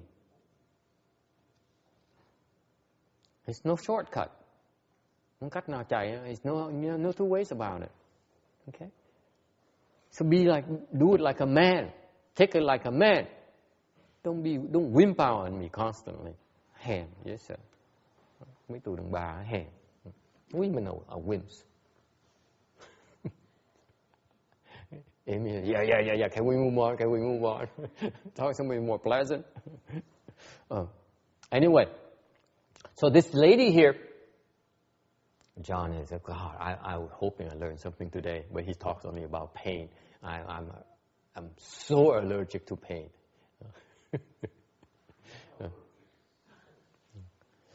Anyway, this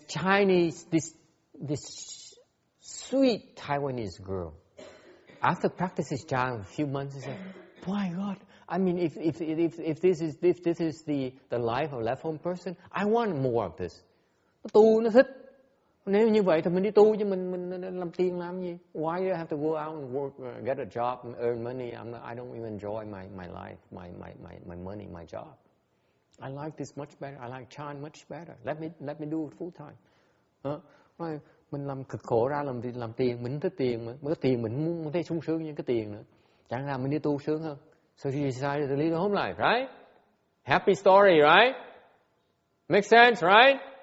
Có lý không? Tôi nghe tôi mừng chứ. I heard of it. It makes sense. Yeah, I agree with you. Yeah, left home people, yeah, very happy. Look at me. So she went and interviewed. She was the last one to interview with Master Hằng Trụ. Cái cô này, I forgot her name already. Cô này là người thứ ba mà được hầu truyền với sư bà Hằng Trì.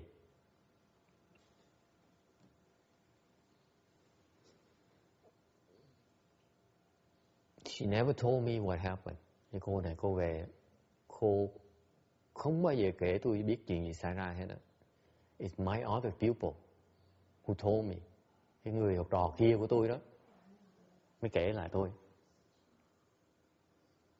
Nói chuyện sư bà xong á, after she interviewed with Master Hằng Trụ, she walked out of the room, bước ra khỏi phòng á. Her face was as white as a sheet of paper. Mặt nó trắng bệt như là cái tờ giấy vậy đó. Okay? She walked over to that water dispenser lật tới đi lấy cái thùng nước, ly nước, okay, pour the water out, put it through her mouth. She was shaking. Lấy cái ly nước mà để lên miệng, tay nó run như này.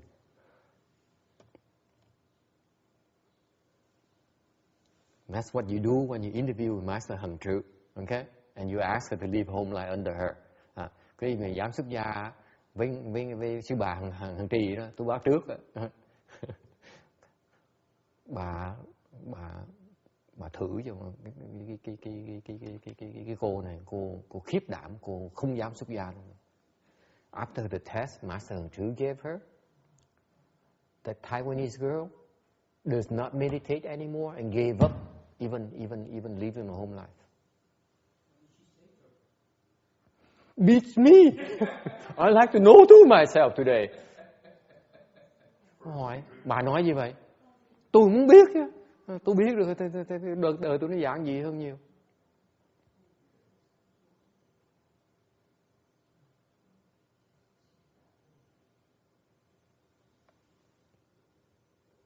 Thằng nó hiệp, nó nói chuyện tôi mới nói tí xíu mà mặt nó xanh, tôi mới được cái thứ này, thứ bột này mà sao mà nó tu nổi.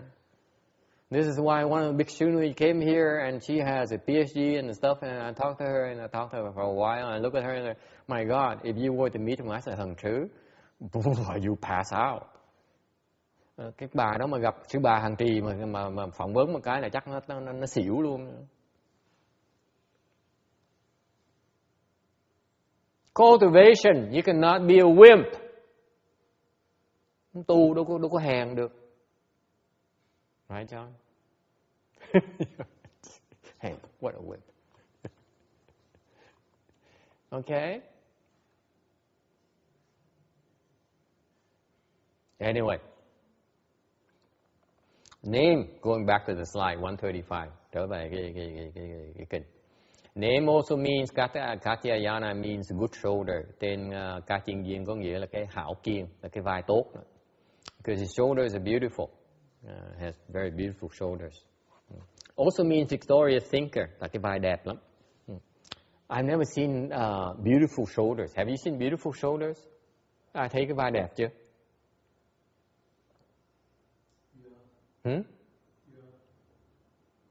In a man or a woman? Huh? I wouldn't take a man's shoulders.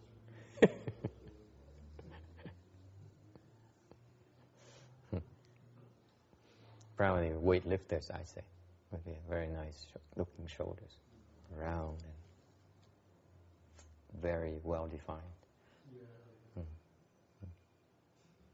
But women's shoulders, beautiful shoulders are different, right? They're Yes. Well, what would you call beautiful shoulders in a woman? I don't get that. You get it when you see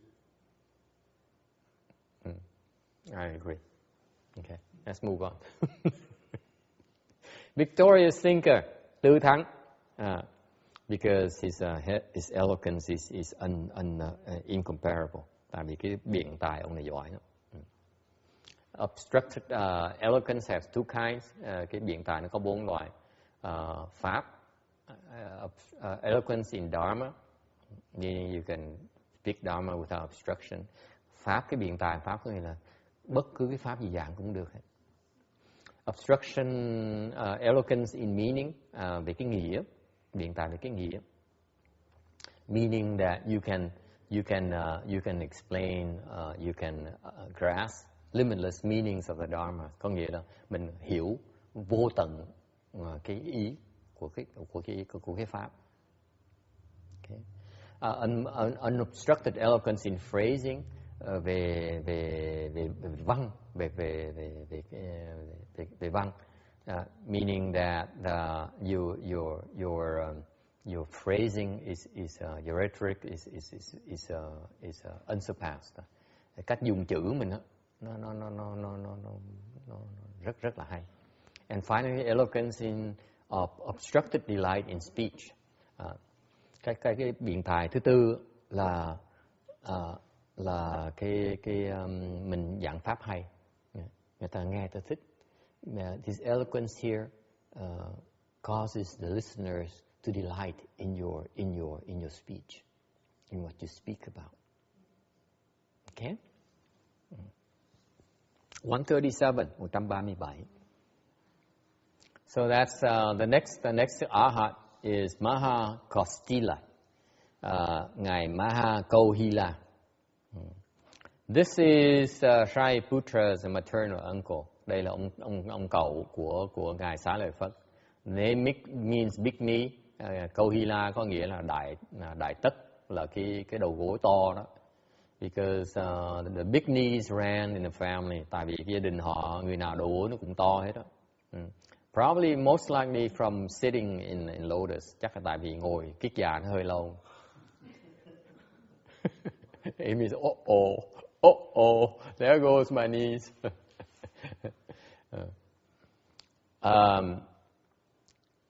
The nickname is he earned nickname a long nail Brahmin. That's always recounted during when we talk about Shariputra. Cái tên biệt tên ông á là Trường Trảo Phạm Chí. Là hồi mình kể chuyện này về kiếp mình nói về ngài Xá Lợi Phất đó.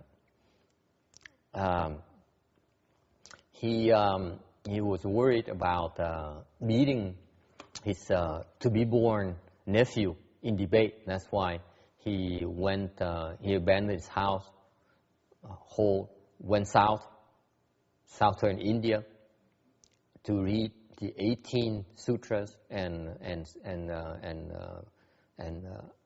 thoroughly investigate the four Vedas. The four Vedas back then was considered the cream of human knowledge, human wisdom. Thì ông mới lo, ông thấy cái đứa cháu mình trong bụng của em gái mình á, nó rất giỏi. Tại ông mới lật đật, ông bỏ nhà cửa hết, ông đi về phía Nam, ông nghiên cứu kinh điển. Thời đó thì có cái loại kinh điển tên là Four Vedas. I don't know what the Four Vedas are in 4 Veda phải không? 4 Veda là cái kinh điển hồi đó là cái trí huệ mà cao siêu nhất của cái dòng người đó, là nhân loại đó, là trong cái kinh 4 Veda, tứ Veda. So he studied that, and not only is he knowledgeable, he is also very gifted in debates. Đó không phải là cái kiến thức rất là quảng bác, mà ông có cái biện tài về đấu lý nữa. And on top of it, he also has spiritual skills. Ngoài ra nữa, ông có thần thông nữa. Mấy tù ngoại đạo có những cái ngoại đạo có nhiều cái pháp thần thông nhiều lắm. And he extensively collected teachings, chuyên môn đi lượm lặt tất cả những cái giáo lý khác. And he's foremost in replies. Họ về đáp văn, bởi vì vậy ông về đáp văn ông là đệ nhất. Okay. Revata 138, 138, Libada. Revata means constellation, có nghĩa là tinh tú. Name after the fourth of the 28th of the 28 constellation. Tại vì treo cái tạc quai mấy cái trăng trên trời á, thì nói cái số cái tên là cái tên cái hành tinh thứ 4. That is named the house, rabbit and the sun. Cái tên đó, cái hành tinh đó tên là phòng nhật thổ. His parents decided to name him Revata because they prayed to that particular constellation, and that's how they have him. Lý do họ đặt cái tên là Libada tại vì cha mẹ ông á là khẩn cầu với lại cái tinh tú đó, thành mới được ông á, thành đã đặt tên ông theo cái tên tinh tú đó. It also means falsely united. Revata also means falsely united. Cái Liba là tiếng Phạn cũng có nghĩa là giả hòa hợp. At one time, he was traveling, and hồi đó ông đi du hành, and he spent the night on the road in a small temple. Thành đêm tối nè, thành phải tá túc đêm ở một cái miếu nhỏ nhỏ. At that night, when you stupid enough to spend the night in these places, okay, that's when you have close encounters with the ghosts and spirits. Tới mấy chỗ đó ở ban đêm á, thường sẽ gặp tụi quỷ thần. Okay, that's how he encountered. He saw two ghosts coming along, dragging a corpse behind them. Nó thấy hai con quỷ nó tới cái miếu, nó đem theo một cái xác người. Okay, the big ghost asked him for his opinion and said, should we eat this corpse or not? Thì cái con quỷ lớn á, nó quay ngài Libada hỏi là này, ông nghĩ chúng tôi có nên ăn cái thân cái tử thi này không? And before Rebirth could say anything, thì ông Libada chưa kịp nói gì hết đó, thì cái con quỷ lớn á, nó xé một cái tay khỏi cái tử thi đó, nhai ngấu nghiến. So the big ghost tears off a limb from the corpse and eats it. Okay. And immediately the small ghost replaces it tears off Revata's body part and replace it on the corpse. Ngay lập tức cái thằng quỷ nhỏ nó xé cái tay của ông Libada, nó ráp vào cái tay con quỷ. So they kept on taking turn. One tears off a piece of the corpse to eat. The big one tears off a piece of the corpse to eat. The small one tears off the same piece on Revata's body to replace it. Anh tiếp tục như vậy. Con quỷ lớn á, nó xé một cái phần của cái tử thi ra nó ăn á, thì con quỷ nhỏ nó xé một cái phần của thân thể ông Libada để nó ráp lại. Okay. And pretty soon, Revata in the morning he ran out of the small temple, screaming and asked the onlookers. Buổi sáng sớm á, ngài Libada mới hoảng, kinh hoàng chạy xuống, chạy ra khỏi cái miếu, hỏi mấy người đứng bên đường, hỏi là này, tôi còn cái thân không? You still see? Do I still have a body? And he encountered two monks. Ông gặp được hai người tăng, who happened to be arhats, and taught him. Hai người A-la-hán nhìn ông mới nói, he basically taught him that the body is a combination of causes and conditions. Ông mới dạy hai người A-la-hán này, ngài Libada rằng cái thân này á chỉ là cái tạm hòa hợp của những cái nhân duyên thôi. When the conditions and causes separate, the bodies will also be destroyed.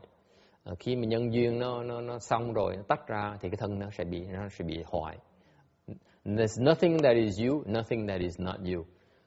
Thành ra không có gì mà không có gì là của ông, không có gì cũng là không phải của ông hết.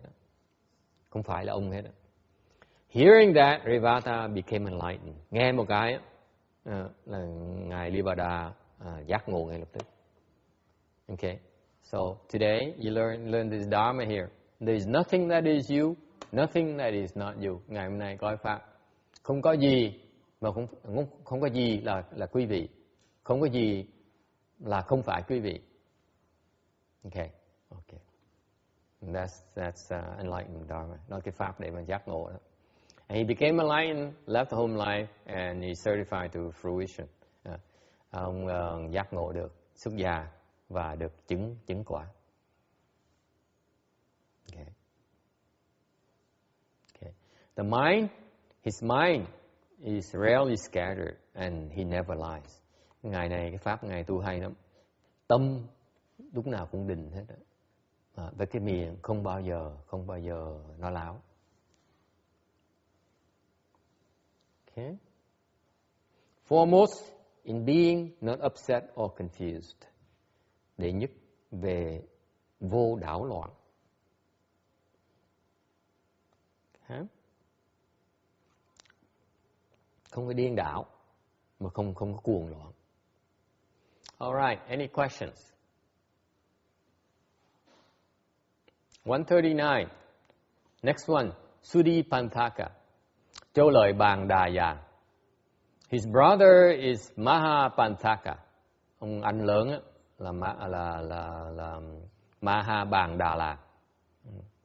His name Sudipantaka means little roadside.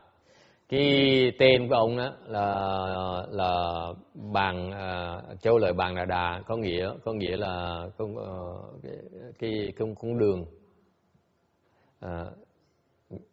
nhỏ bên cạnh đường. Whereas his brother means big roadside.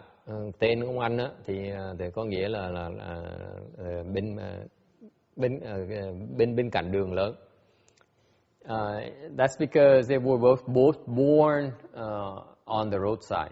Tại vì hai anh em đều được mẹ sinh trên đường. Unlike the brother, who is very intelligent, he is very stupid. Người anh lớn á thì rất thông minh. Ông châu lợi Bàn Đà Già ngược lại rất là dốt nát. Okay. Now this is how they came about. This is their story. Đây cái chuyện của họ như vậy nè, chuyện của ông châu lợi Bàn Đà Già như vậy nè. Mẹ của ông á là người con gái của một cái người thương chủ rất là giàu. His mother was a rich merchant's daughter, and she had hanky panky with one of the slaves. Rồi lăng nhăng với một cái người nô lệ. Okay. 140. And she realized that she's expecting. Mới biết ra mình đang có thai. And therefore, unlike today's this modern age where it becomes the parents' problem, thời buổi này thì mình nói là cái này là vấn đề của cha mẹ mình, không phải vấn đề của mình nữa. Cha mình dạy mình trật. Because my parents did not raise me right, therefore that's why I become pregnant. Okay. Back then, they have morals, and they said, I made a mistake. Hồi đó họ đàng hoàng lắm, họ biết là mình bị đam mê, mình làm bậy, thành ra hổ thẹn, không dám ra thú tội với cha mẹ mình. So they both, the daughter was ashamed of that, and the slave was frightened of his owner. Người con gái thì hổ thẹn với cha mẹ mình, người nô lệ thì sợ chủ mình, sợ bị trừng phạt. Okay, and therefore they decided that instead of confronting, admitting it to the parents, to the owners, they ran away.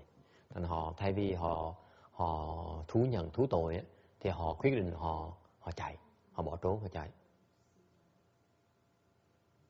Okay. And so they live away, they live very far away, họ chạy xa, rất là xa. Họ sống với nhau, they live pretty happily together. Thì họ sống với nhau rất hạnh phúc. And then when the lady was about to give birth, thì khi mà người phụ nữ đó, người mẹ sắp sinh con rồi, according the Indian tradition, they're supposed to go home and rely on the family support for the birth.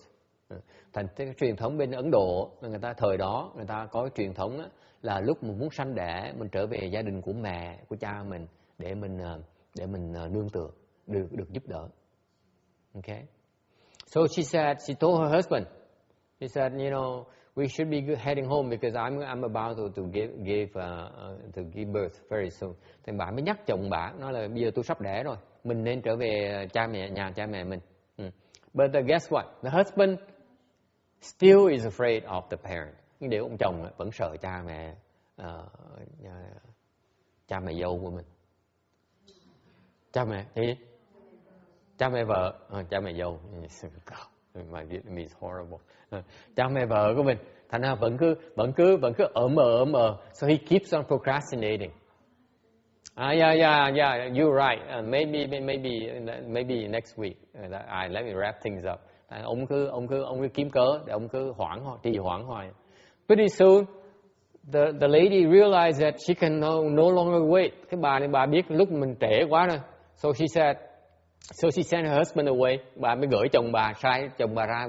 Honey, I have a craving for ice cream.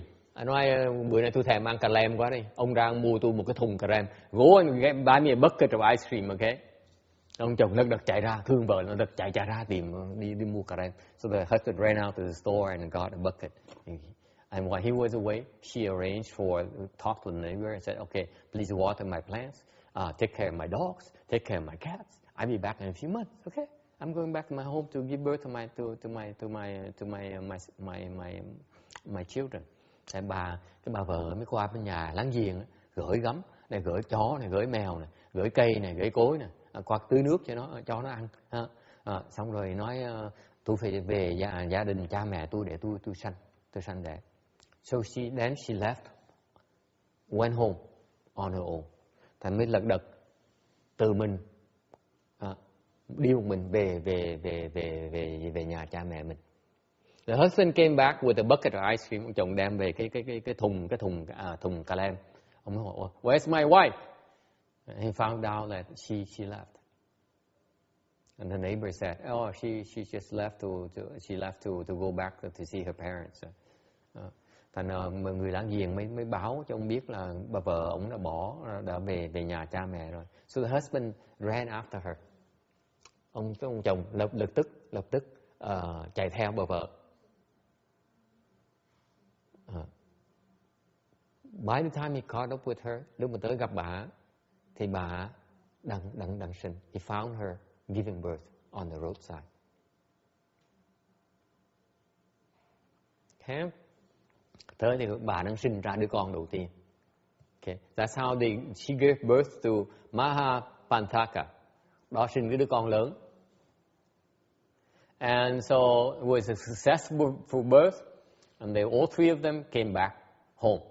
Ba cha con, vợ chồng với con sanh xong một cái rồi thì ba người trở về là nhà sống tiếp. Okay? Guess what? Chuyện thế gì sao? Next year she is pregnant again. Năm sau bà nghén thai lại. Okay. And she told her husband, I should be giving birth pretty soon. We should go back to my parents' house. Bà mới nhắc chồng lần này mình phải về nhà cha mẹ tôi nha, để mà tôi sanh nghe chưa. Ông chồng nói, of course honey, of course. Ông chồng nói, of course honey, we will go, we go to back to your parents' house. Ông chồng nói, đương nhiên mình phải về. He still keeps on procrastinating. Ông cũng kéo cà kê dây ngỗng nè, không chịu đi, vẫn ngán ông nhạc bà nhạc. And the same story happened. Chuyện xảy ra nó tái diễn lại. Là bà này phải đi về một mình. She had to leave on her own, by herself, and he ended up giving birth to a little roadside. Và giữa đường sinh ra cái thằng nhóc là châu lời bàn đà già. The husband caught up with her. Ông chồng rượt kịp, dẫn con vẫn về nhà. Brought the newborn and the wife back home, and they live happily ever. Okay, sống rất hạnh phúc với nhau. Okay, and then when the two brothers grow up, hai anh em sống trưởng thành rồi, they asked about the grandparents, the uncles and aunts, and say, well, how come we don't ever visit our grandparents, or how come we don't ever visit an uncle or aunt? Nó lớn này con nít nó thắc mắc, nó hỏi, ủa tại sao không có ông nội bà nội, không thấy ông ngoại bà ngoại, không thấy cậu, không thấy cô. So the parents bowed to the pressure and they said, okay, you do have grandparents. I bring you back to see your grandparents. Thành hai vợ chồng mới quyết định là dẫn hai đứa cháu về để gặp ông nội bà nội, ông ngoại bà ngoại nữa. Okay? They went back, they traveled back to the parents' city. Trở về cái thành phố. của ông Nhạc, bà Nhạc. Stay in a hotel, ở trong cái khách sạn đó. Got word to the parents, the grandparents, that they want to bring the grandchildren to see them. Lần này ông chồng, ông khôn đó, ông nói là dẫn cháu tới, chắc là ông ngoại bà ngoại thích lắm, thành mình yên, mình an toàn. Báo cho họ biết là dắt cháu ngoại tới để thăm ông ngoại bà ngoại. The grandparents replied, send a messenger back and says, don't bother. Ông ngoại bà ngoại trả lời, sai người tới trả lời nó là không cần tới gặp tôi nữa. Send him some money. It says, here's the money. Cho một mớ tiền. Lấy cái tiền nào mà sinh sống. You use this money to live wherever you want, so that you can avoid the shame of having to face me, face us. Để cho quý vị thoát cái khổ, cái nhục nhã, cái hổ thẹn để mà gặp lại chúng tôi. That's how strict parents used to be. Hồi xưa cha mẹ nó gắt gao như vậy đó. Không phải như thời buổi này cha mẹ đụng cái là con một cái là. Unlike today's, in today's age where parents are wimpy and they're so afraid of their children. Thời buổi này cha mẹ sợ con cái. Từ xưa con cái sợ cha mẹ. Back then, children are afraid of parents. Now it's just the opposite. Parents are afraid of children. Thời buổi này cha mẹ sợ con cái. And anyway, they say so. You don't want to. You don't want to live through the shame, having to face us with that shame. But I will accept our grandchildren. Thì để tránh cái hổ thẹn đó, gặp chúng tôi nó nhục nhã, đừng cần gặp. Nhưng đều cháu thì tôi nhận, tôi nuôi cho. We will take care we will take care of the grandchildren. Okay? So that's what the parents did. Cha mẹ nó, hai ông anh em nó mới đồng ý rồi lấy cái tiền đi số khác, đi xứ khác, rồi gửi hai đứa con mình tới ông ngoại bà ngoại nuôi. Okay, so they agreed, they accepted the offer, they took the money, went far away to live, and then sent their own children to live with their grandparents. And that's how Big Roadside grew up. In the company of his grandfather, and he loved to listen to the Buddha's sermons. Thành cái ông Maha Bàn Đà Già, ông anh lớn đó, trưởng thành mà thích đi theo ông ngoại tới nghe Phật giảng pháp. Okay, and lo and behold, one day Mahapanthaka asked his grandfather to lead the home life. Sau một ngày kia, ngài Maha Bàn Đà Già mới xin phép ông ngoại là xuất gia. Ông ngoại rất là hoan hỷ, tán thành. The grandfather gladly approves it, and that's how Mahapanthaka becomes a novice monk. Bởi vậy, ngài Maha Bàn Đà Già thành chú tiểu. He eventually became fully ordained, studied very hard, and attained fourth stage Arhat.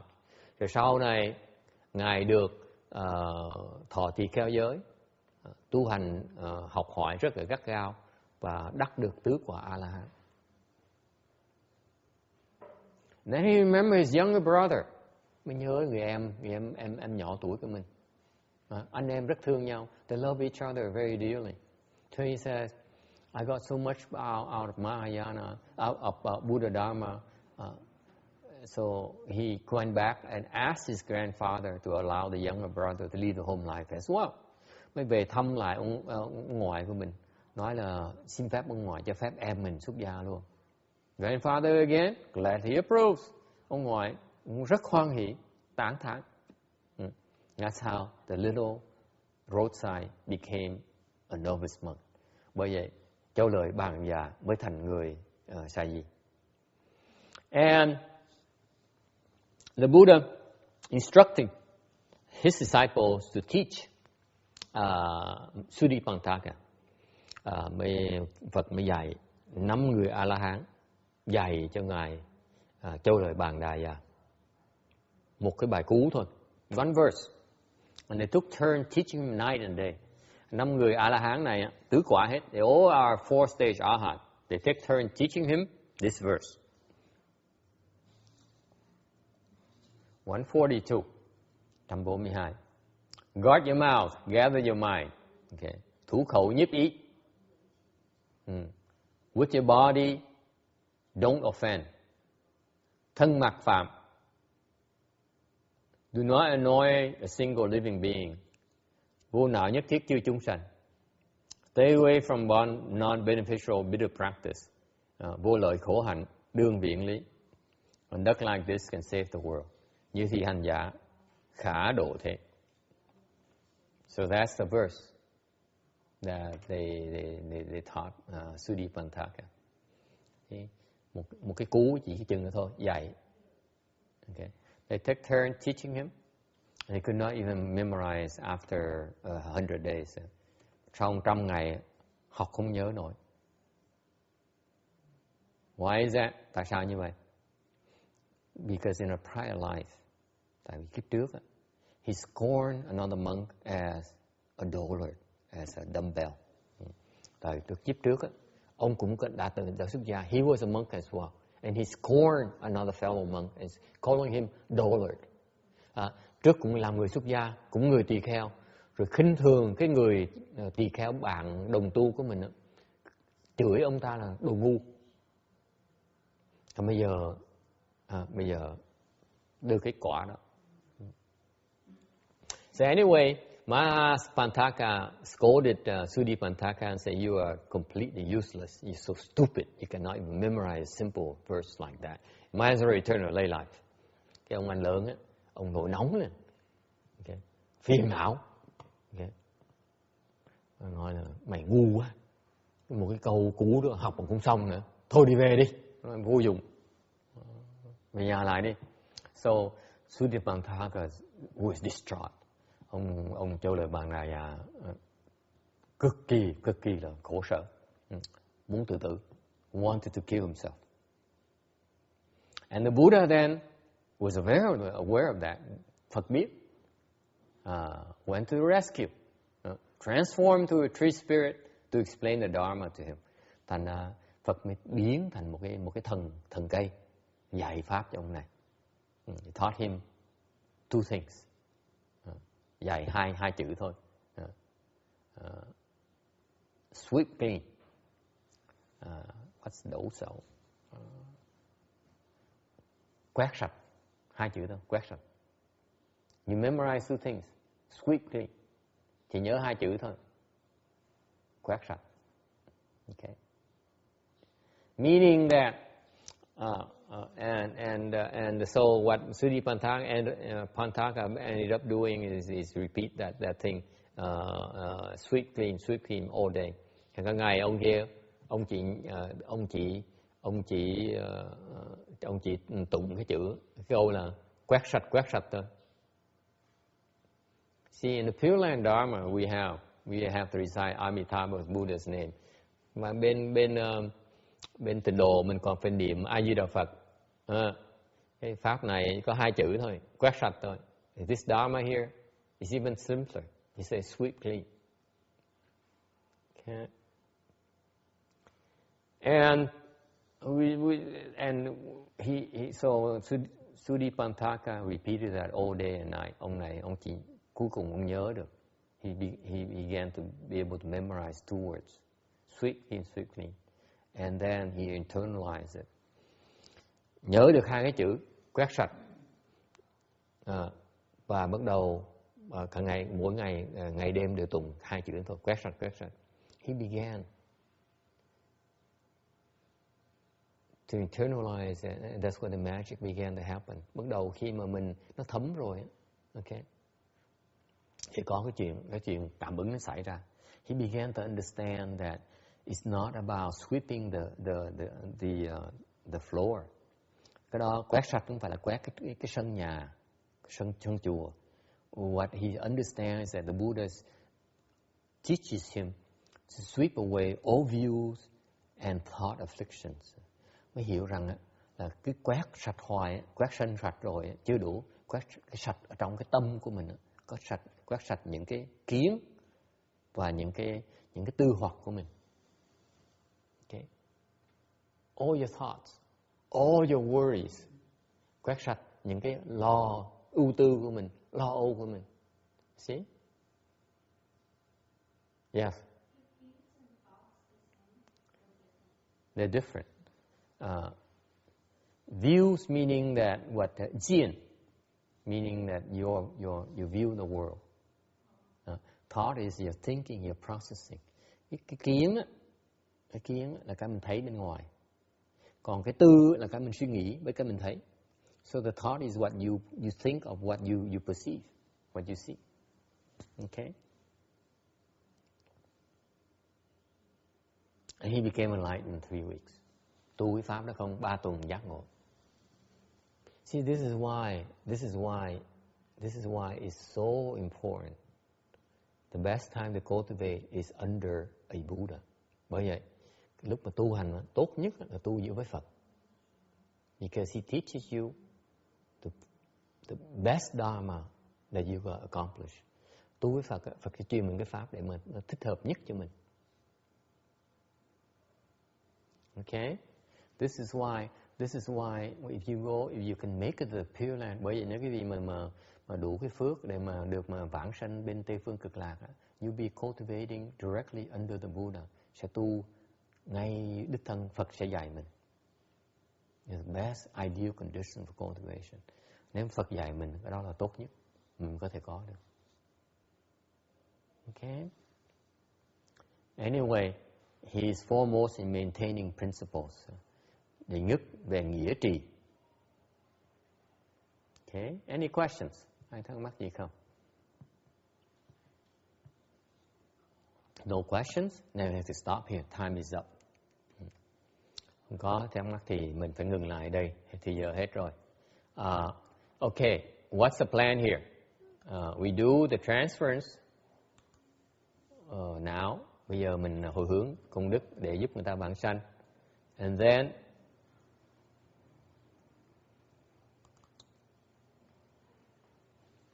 then is there a Chinese class today? Ngày nay có lớp Tàu vậy hả? Right? Nhiều mấy nhiều? Hả?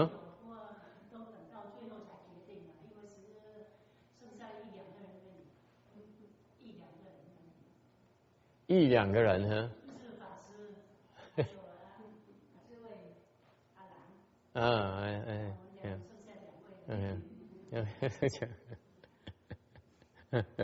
Okay.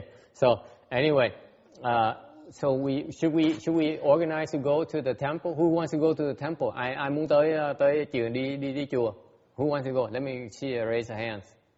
1, 2, 3, 4. Okay. Okay. So we could probably fit in. Probably Danny wants to go too, right? Okay. You don't have to go. Yeah. Mình chắc là I have to drive because I'm going back there. Okay. I'm not coming back here. So I drive. So maybe we can look up the address and then carpool. Maybe 2 cars or one van is good enough, right? Một xe chắc đủ, xe van chắc đủ rồi hả? 6 or 7 people. 5, 6 people. Huh? Okay. Yeah, 6, 7 people. That's good enough. Okay, I drive as well, so I drive straight there as well. Okay? All right. So let's do transference. Chinese class. Is there Chinese class or not? Có ai học tiếng Tàu?